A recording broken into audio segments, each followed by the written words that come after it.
اعوذ باللہ من الشیطان الرجیم، بسم اللہ الرحمن الرحیم۔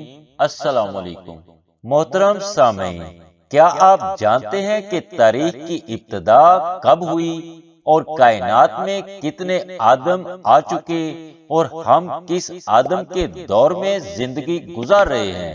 نہیں جانتے تو آئیں آج ہم آپ کو بتاتے ہیں۔ محترم سامعین، دنیا میں مقدس ترین خدمت یہ ہے کہ بنی آدم کے اخلاق کی اصلاح کی جائے۔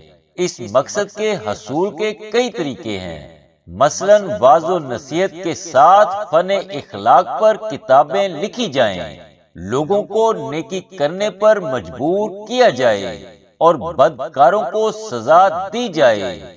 لیکن ان تمام راستوں میں مؤثر ترین طریقہ یہ ہے کہ کسی انسان کو یا اس کے حالات کو انسانوں کے سامنے پیش کر دیا جائے جو اخلاقی اعتبار سے کامل ہو اور جو کچھ اپنی زبان سے کہے اس پر خود بھی عمل کرے۔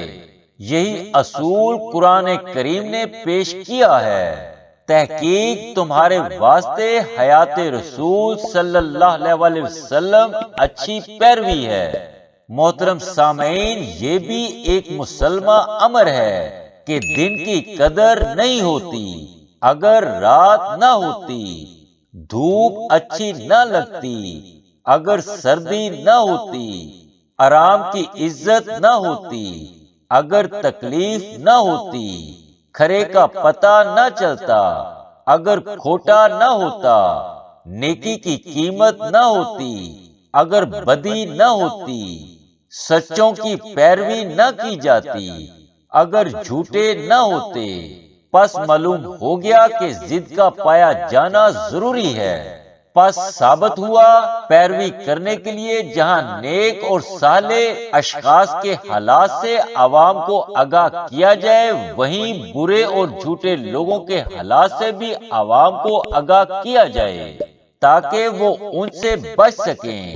اسی لیے دونوں فریق نیک و بد کے حالات کا قلم بند ہونا ضروری ہے۔ اسی طریقہ کار کو کہا جاتا ہے تاریخ۔ تاریخ ہی وہ مشل ہے جو راہ دنیا طے کرنے والوں کے لیے، جس کی روشنی میں یہ روز روشن کی طرح صاف نظر آتا ہے کہ ایک قوم بد لوگوں کی پیروی کر کے نیکوں کی روایات کو بھول کر پستی کے گڑھے میں کس طرح گری اور ایسی گری کہ پھر ابھر نہ سکی، اور دوسری قوم نیک لوگوں کی اتباع کر کے کس طرح عزت و حشمت کے آسمان پر آفتاب بن کے چمکی۔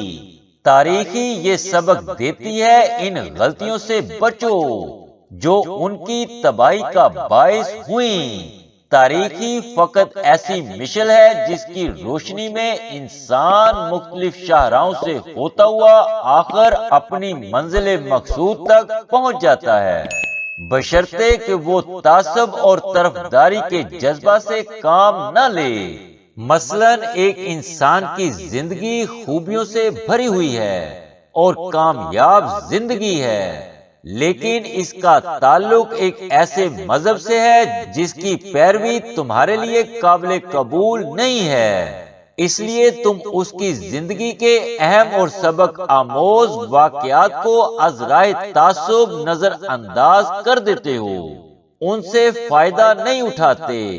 دوسرا شخص تمہارا ہم مذہب ہے، دولت مند ہے لیکن فیاض نہیں، یتیموں اور غریبوں سے ہمدردی نہیں کرتا، لوگ اس کے بخل کی شکایت کرتے ہیں، آپ فوراً اس کی طرفداری کرتے ہو، جواب دیتے ہیں کہ آپ کا مقصد ہے وہ اپنی کمائی لٹا دے۔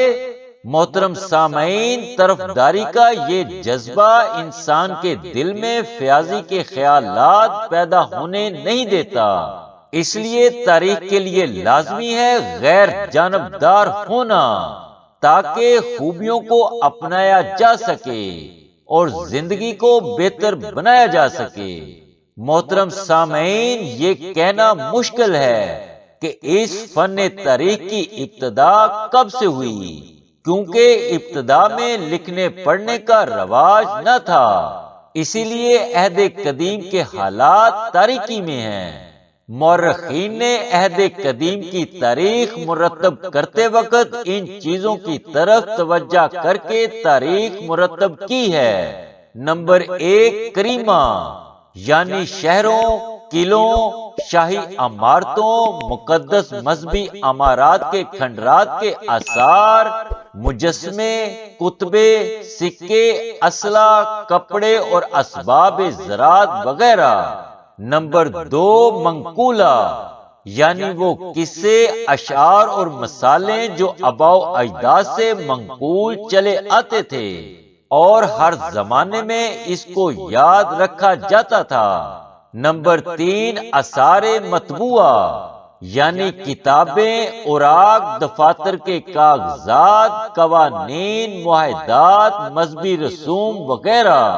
ان چیزوں سے تاریخ اور واقعات کا ذکر دنیا کی پیدائش سے نسبت دے کر کیا جاتا تھا۔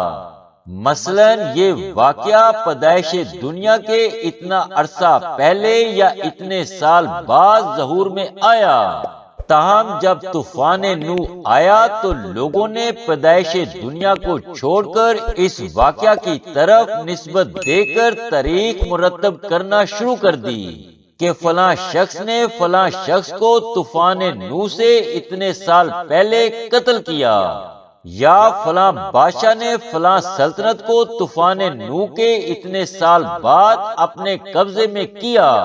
محترم سامعین، اسی طرح مورخین اپنا کام کرتے رہے اور دنیا آگے بڑھتی رہی۔ آخر وہ زمانہ آ گیا جب 3 اہم واقعات کو تاریخ کا مرکز و محور قرار دے دیا۔ نمبر 1، پیدائش عالم۔ نمبر 2، ولادت مسیح۔ نمبر 3، ہجرت نبوی صلی اللہ علیہ وسلم۔ پیدائش عالم سے جن واقعات کا شمار ہوتا ہے وہ دنیا کی پیدائش سے غالباً 3000 سال بعد کے واقعات ہیں، اور ولادت مسیح کے زمانے پر یہ حساب پہنچ کر ختم ہو جاتا ہے، اور ولادت مسیح سے تاریخ کا سلسلہ پھر نئے سرے سے شروع ہو جاتا ہے، جس کا رواج اب بھی ہے۔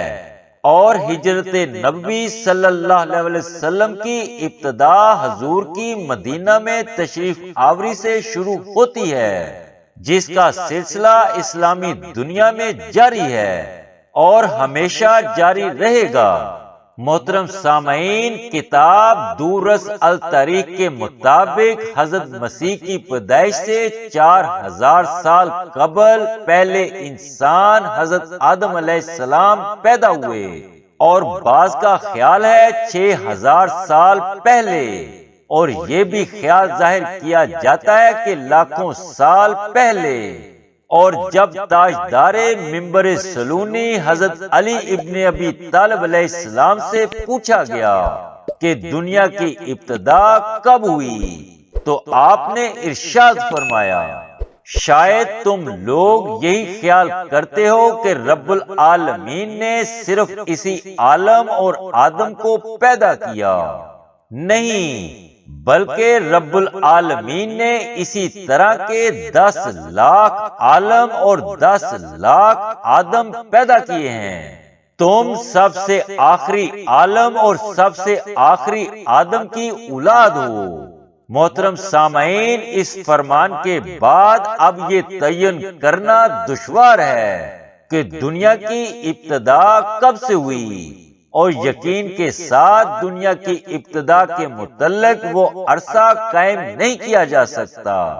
تاہم کچھ تاریخ دانوں نے یہ تسلیم کیا ہے کہ دنیا کی پرانی قومیں چینی، ہندوستانی اور مصری ہیں، اور یہ دنیا میں آج سے 6000 سال یا 10,000 سال پہلے سے پائی جاتی ہیں۔